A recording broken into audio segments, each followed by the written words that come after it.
Our next session and last session is titled Family Matters, Writing on Relationships.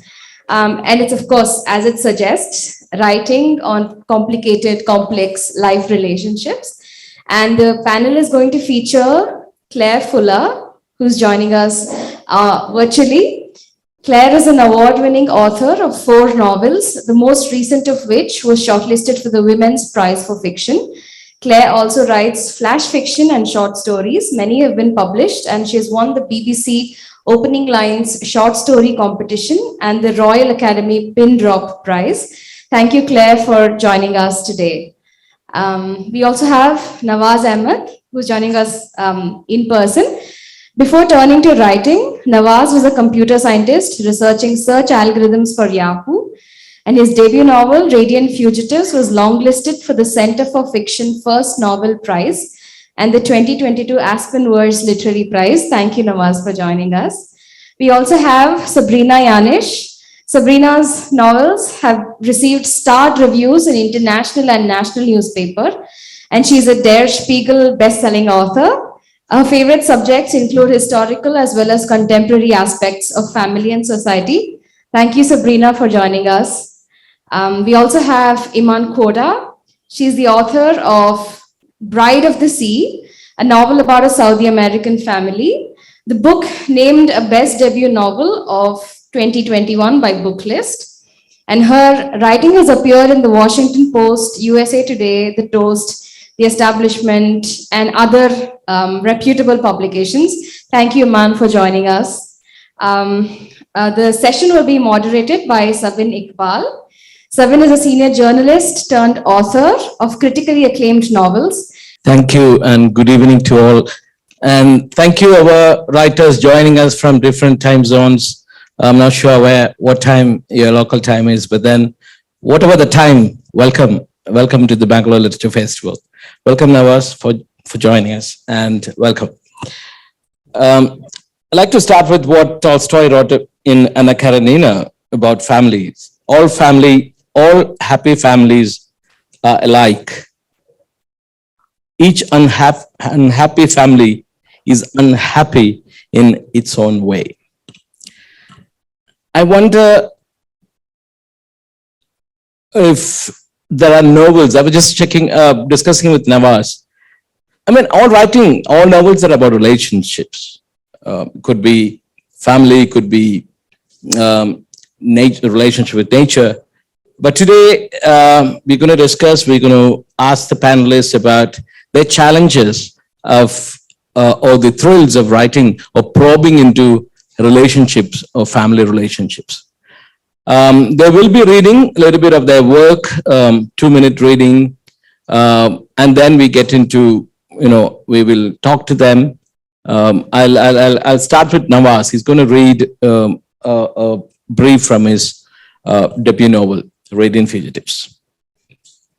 Thank you, Sabin, and thank you all for being here, and thank you to all my participants as well. I like what you said about that Tolstoy thing always sticks with me, and I can see the truth in it, but also the whole fact of, and I wish we'd talk about that, how do we write about happy families and happy kids? I had reserved it for later, but that you spilled the beans. Yep. Okay. I'm just going to read a small section of my novel, Radiant Fugitives. And I think what this section does is it lays out the unhappiness. Just before this section, from the book, 2 sisters, Seema and Tahara, who are the main protagonists of my novel, are fighting. And Seema's baby, who's just born and who's narrating this entire novel, is addressing his grandmother in this section I'm going to read. And he's talking about that fight and how the grandmother, that is the 2 sisters' mother, feels about it. So it's a short section. Oh, grandmother, you're not asleep yet. The voices from the kitchen are no lullaby. Your daughters are fighting and you blame yourself. There must have been something you could have done before the rifts widened to such chasms. It's your elder daughter you're agonizing over. It's my not yet born self. Who's there to care for us? You abandoned Seema when she needed you most, and you won't be there when she needs you again. You have little time to make amends, a few months, perhaps a year, and there's little you can do for Seema now other than persuade Tahara to take back her sister. But Tahara is stubborn like her father. How unbending she has become over the years, sequestering herself behind her hijab and her 5 times a day namaz. You're afraid you no longer know how to reach her. You're afraid you have failed them both. You pretend to be sleeping when Seema returns to the bedroom, turning away when she climbs into bed, so that she can, as she's been doing the last few days, snuggle into you, her belly pressing into your back, one arm resting on your waist. This connection is precious to you. 3 generations, mother, daughter, and grandson. And somehow its very existence gives you some hope, the sense of life persisting and persevering. There is tomorrow, even if there are not many more tomorrows for you. Okay, I'll stop. Thank you, Nawaaz. I think we should take a round of finishing the reading, then we get into questions. Is that okay with the panelists? Yeah. Claire, will you please read something for us? Yes, I'm just going to read from a little bit from the very beginning. So it doesn't require any explanation. The morning sky lightens and snow falls on the cottage. It falls on the thatch, concealing the moss and the mouse damage, smoothing out the undulations, filling in the hollows and slips, melting where it touches the bricks of the chimney. It settles on the plants and bare soil in the front garden and forms a perfect mound on top of the rotten gatepost, as though shaped from the inside of a teacup.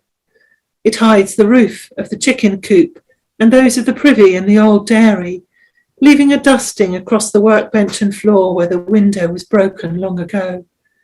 In the vegetable garden at the back, the snow slides through the rips in the plastic of the polytunnel, chills the onion sets 4 inches underground, and shrivels the new shoots of the Swiss chard.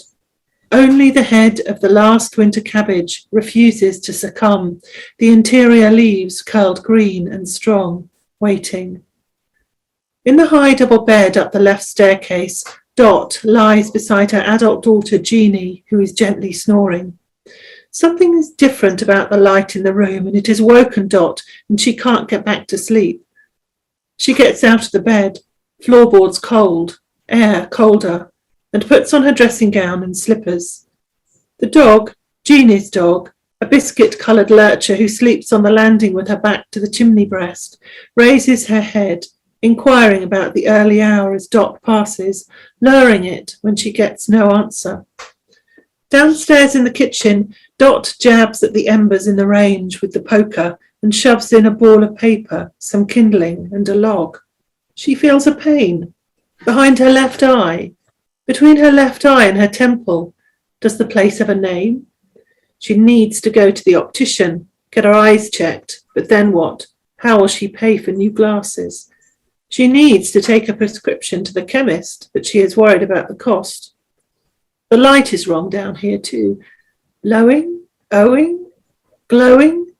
She touches her temple as though to locate the soreness and sees through the curtains in the gap where they don't quite meet that it is snowing. It is the 28th of April. Thank you, Claire. Eman, will you read something for us? Sure. Yeah. This is from the very beginning of my novel as well. Basmala. Hannah dreams the family buries her mother, a woman they haven't seen in more than 40 years. Hannah herself hasn't seen her mom in 20 years. The family buries Sadie in view of the Red Sea, a few miles from Jeddah, where she was born. The water is a perfect, unending slab of turquoise. Hannah focuses on the horizon. The Arabian Peninsula and everything on it disappear. The land behind her, beneath her, beside her. Hannah stands on firm ground. Ahead of her, miles and miles and miles of sea. Before the burial and the sea, Hannah is in a small room with low cushions. Her mother's body lies in the middle of the floor on a sheet spread over a silk rug. Women in mourning white hunch over the body, the sleeves of their long dresses rolled to the elbows.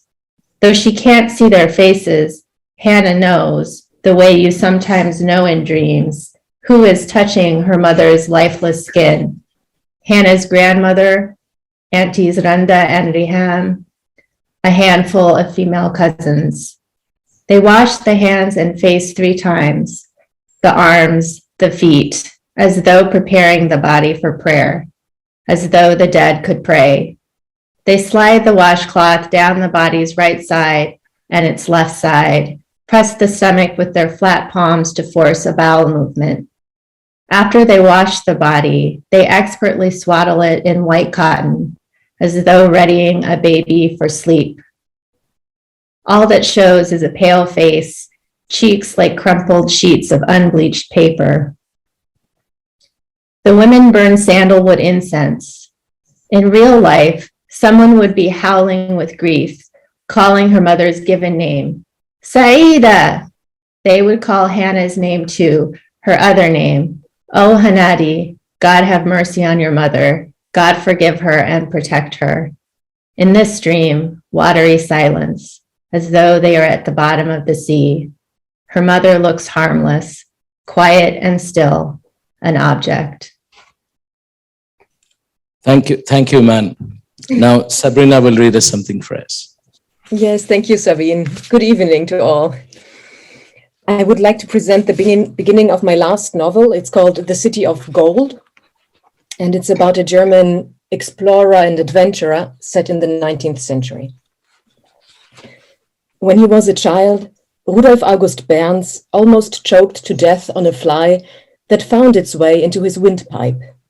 He would often sit for hours on end, his mouth wide open and eyes glazed over as legions of romance passed by, crossing the river Rhine at roughly the same spot where the ferry to Mündelheim cast off. The romance, what a spectacular sight, each and every time. All of a sudden, the Rhine was no longer a listlessly flowing river, but a raging torrent. And beyond it, on the other side, instead of Mündelheim farmers, there were savage Germanic tribes, ready to defend their land. And Clipper Oy, down by the riverbank, with his ripped coat and gold pan, was not Clipper Oy, but Gaius Julius Caesar. Gaius Julius Caesar and his men had conquered all of France, but now they had come face to face with the river they had been warned about. Rhenus was the name of the water they now had to cross. The land beyond it was cursed, and whoever set foot on it, according to the legend, was doomed to death. As Gaius Julius Caesar rode onto the bridge, his cloak fluttered and billowed in the wind. Barbaricum, he said with a frown. Even though he only whispered it, the word traveled all the way over to the apple tree in which Rudolf was sitting, staring down at the Rhine. Then Gaius Julius Caesar glanced back westwards and finally crossed the bridge over the river. Arriving on the other side, he turned around one last time and waved to Rudolf. It was a barely perceptible movement of the hand, unnoticed by the soldiers and the standard bearer. But Rudolf knew the gesture was intended only for him, across a distance of 2,000 years, and that Gaius Julius Caesar could see him just as clearly as Rudolf saw Gaius Julius Caesar. Thank you. Thank you. Thank you so much, Sabrina. We've heard 4 writers talking about family relations in their creative writing. I wonder, I'm going to focus on one word and ask them how it appeals to them, or in their writing. The word is memory. How significant is that word, memory, in creating or in writing about family relationships rather? So Nawaaz, may I ask you, what is memory for you when you write about family relations? That's I did not expect that word. Memory is history, I think, and for me, the way the relationships unfold in the present is pretty much a function of what happened in the past, and not only what happened in the past, but each person's memory of those things, and they could all be very different. So when we talk about a family and how they look at each other now, not only do they bring their own subjectivity to it, but they're also going to bring their different versions of the past to it. And I think in my novel, when I had to do that, one of the things I did was we had these memories of certain things that keep coming back to each of these characters as pivotal things in their life. There's this one event in the book that kind of is an inciting incident. It happens when the father excommunicates his daughter when she comes out as lesbian, and that is a very pivotal event in the book. And each of these three women hark back to that event in various ways. And the memory of that event has such long shadows. And I think the way they react to that and the memories that that particular event evokes is something that that still lingers on. Like there's a resentment on the behalf of one sister, there's regret, the mother regrets that particular event, and there's anger that that the Seema, the sister was excommunicated, feels. And so there's all these various emotions that the memory of that event triggers. So I think I do try to play with that in the book. I reckon most of the writers who write about relationships, and especially family relations, memory is, this is I strongly believe in that. As a writer myself, I believe that memory drives our narrative. And I would like to hear from Claire, what she thinks about memory in creating strong characters and the story. Yeah, I think you're absolutely right. It is memory and the past and how we view it that kind of drives the narrative. I think it's memory and the past that creates depth in fiction and kind of amplifies characters' motivations. Often they will behave in a certain way because of what has happened and how they remember it. So in Unsettled Ground, there's two big strands really of memory. So there are 51-year-old twins who still live with their mother, and their father died when they were 12, and it's his death that has kind of created the kind of people they are and how they see the world and how they remember his death and how traumatic it was. It was an agricultural accident that they witnessed, and their memories of it has really affected who they are. And the other thing that kind of drives the narrative in Unsettled Ground is the woman Dot, who I read a little bit from in the beginning. She dies in the first chapter. I don't think that's giving away too much because it happens so early on. But then, so she is no longer kind of on the page in this book. We no longer see her apart from that first chapter, but we see people's memories of her. And as is often the way, I think, when someone dies, lots of the characters say what a great woman she was, what wonderful things she did. And then gradually the reality of who she was and different memories are revealed. And so this woman, I think, becomes more complex, more layered, and actually quite interesting in that she can't answer back because she is dead. Yeah. Eman, what do you think? You've moved cultures from Middle East to the US, and for you, what is memory as a writer? Or what kind of material it gives you to work with? Yeah, I mean, in writing about Saudi Arabia for the book, I was working completely off of memory, and that's part of why it's set in the past, because I haven't been there in a long time, and I spent, the most time I spent there was when I was a child and a teenager. But in the book itself, memory plays a specific role because one of the main characters is abducted by her mother, and her mother lies to her about their past and lies to her about her father, saying that her father is dead. And so when she reunites with her father, she realizes that, she's been robbed of all of these memories, and that her memory of her childhood is almost sort of it's a fake history, or it's not the right history. And so she has to recreate it for herself.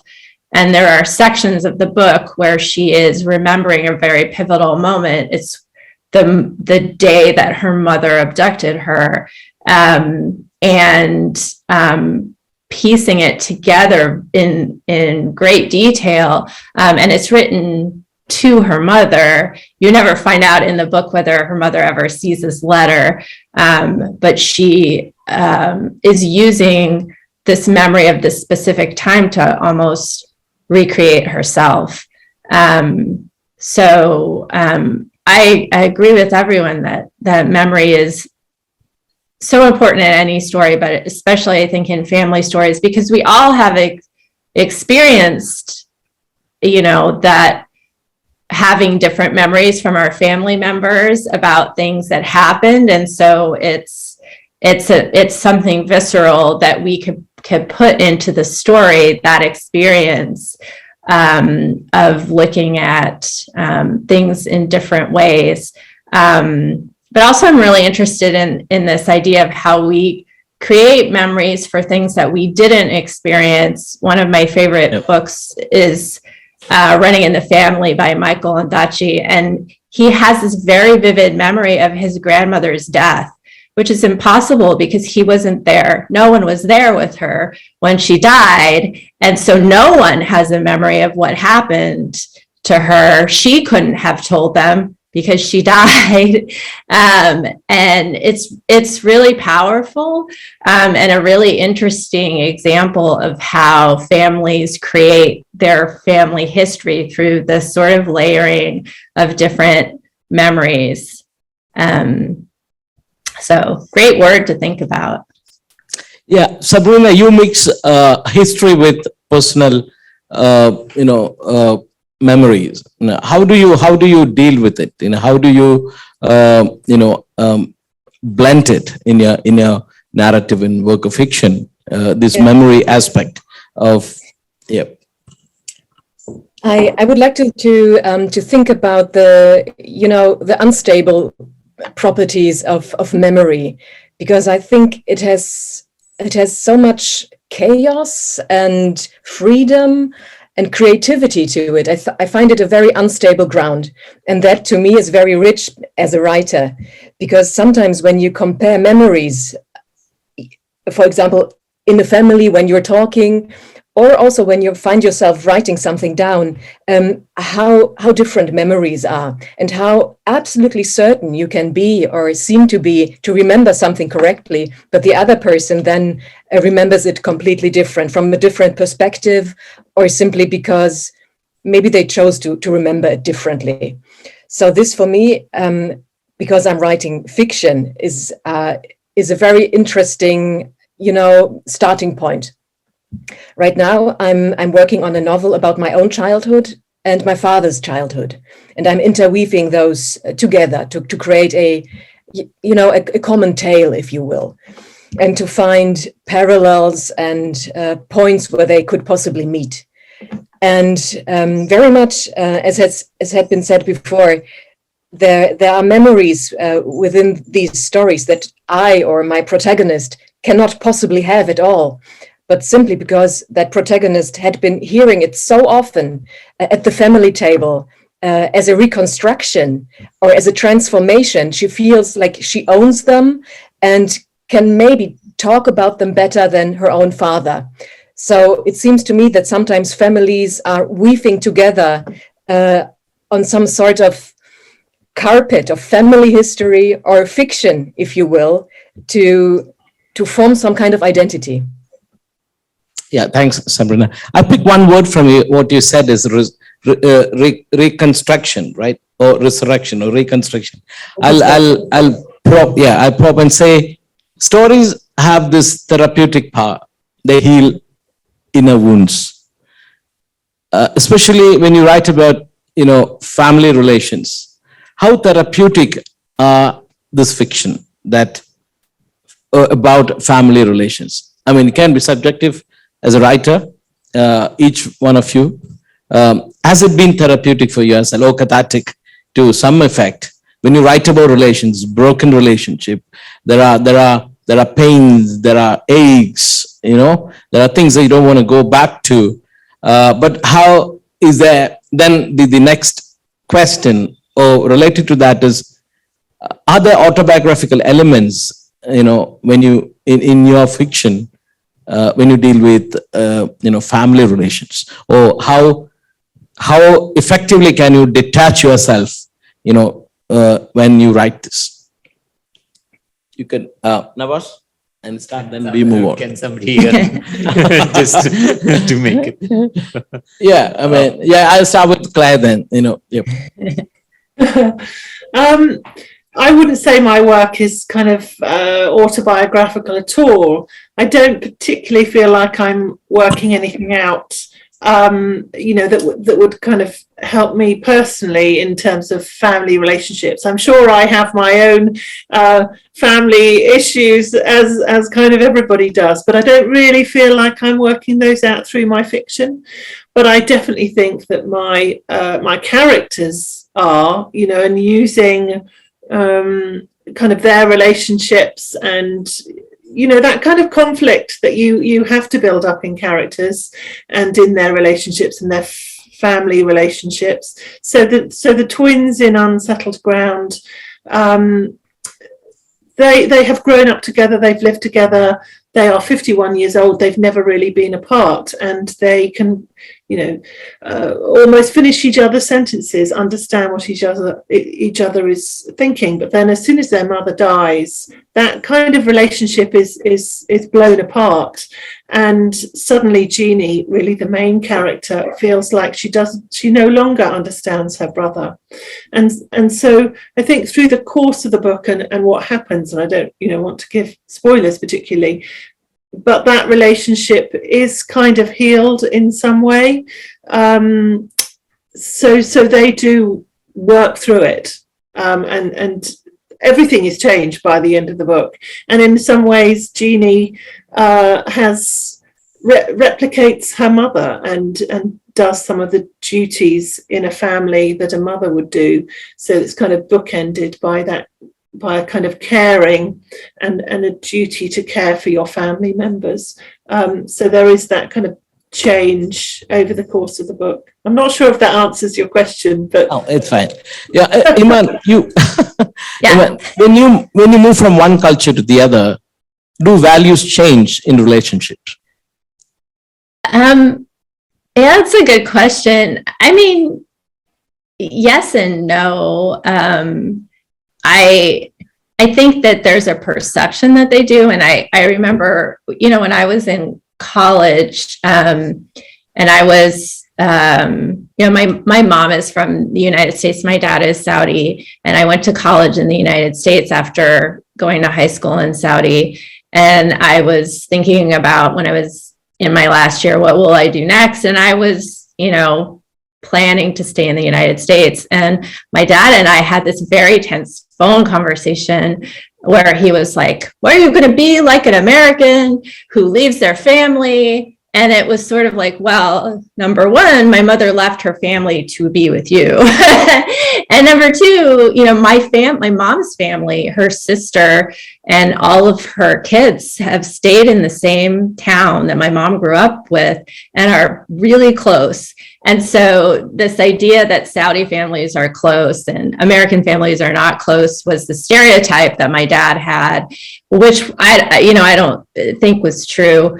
So I think there are some differences. For example, in Saudi Arabia, my grandmother and my uncle and my other uncle and my aunt, they all lived in one apartment building. And that was a pretty common, arrangement at the time, that kind of the society was moving from families under one roof to families in one apartment building.